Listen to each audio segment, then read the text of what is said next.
ProfitSense has recently introduced some new capabilities to your analytical procedures software to help you automate the development of expectations and better document how they were developed and lay the foundation for your risk assessment that leads directly into your audit and developing your audit plan.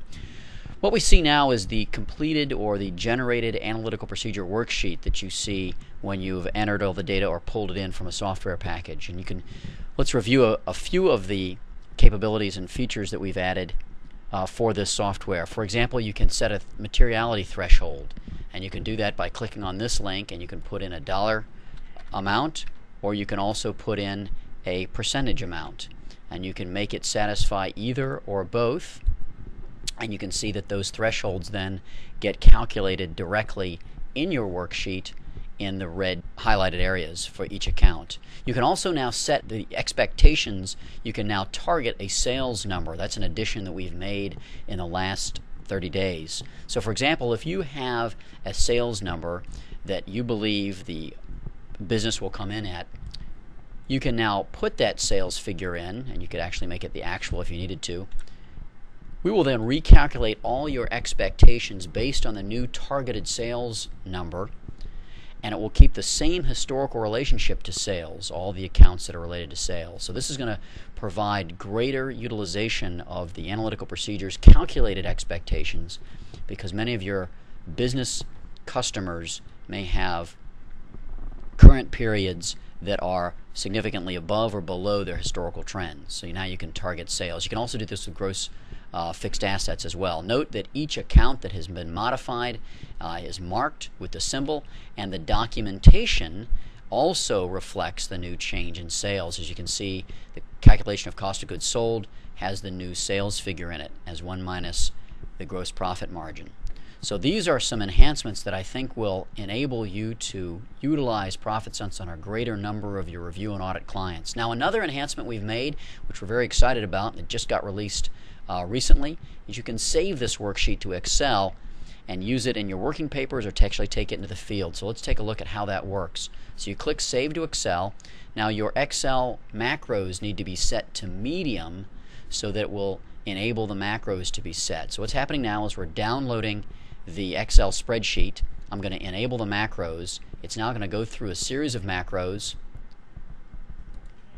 and we can see now the entire analytical procedure worksheet right here. All the comments that you'd previously made can show up by toggling through the comments button here. You can make additional comments, and you can actually make them by period for a particular period. So you can insert comments here and make your comments. These will now show up in the saved comments at the bottom, and it will also, you can save the report and upload it right back into the website. You can now see the common size, which shows a percent of income and assets to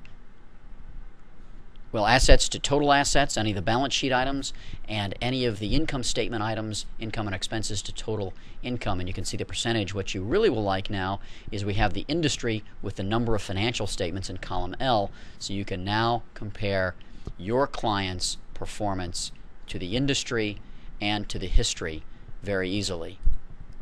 These are toggled back and forth. You can now also put in a budget item as well. So you can have a calculated expectation, you can have a budget, and we can show the expected difference between the budget and the calculated expectations.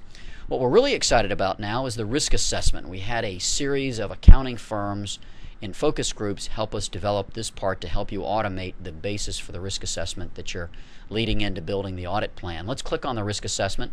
It's going to give us a list now of what accounts are material or not material. Let's say depreciation amortization is not material for this client. We're going to click No.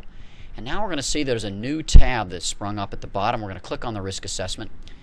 Depreciation amortization is no longer part of our material accounts that we're going to need to examine or to build an audit plan around. You now, at the auditor's judgment, will designate the risk significance, low, medium, or high for this account. You'll then put in the assertion risk as low, medium, or high, and that's 1, 2, or 3.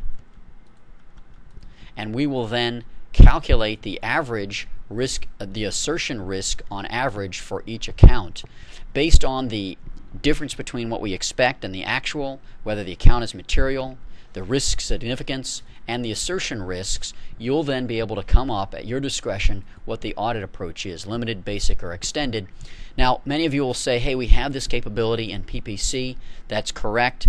We built this, though, at the request of our customers who also use PPC in the worksheets and say the worksheets can sometimes be cumbersome and they needed a faster, more efficient way of documenting the assertion risk, the risk significance that will lead into what audit approach you're going to have.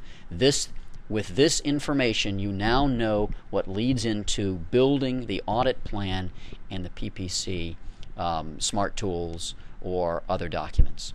So we hope you like this new enhancement. If you have feedback, we are open to it. This could help then document your analytical procedure worksheet. It helps develop your expectations, document, and lays the foundation and documentation for your initial risk assessment. Thank you very much, and please keep in contact with us. Join our training sessions and call us if you have additional questions.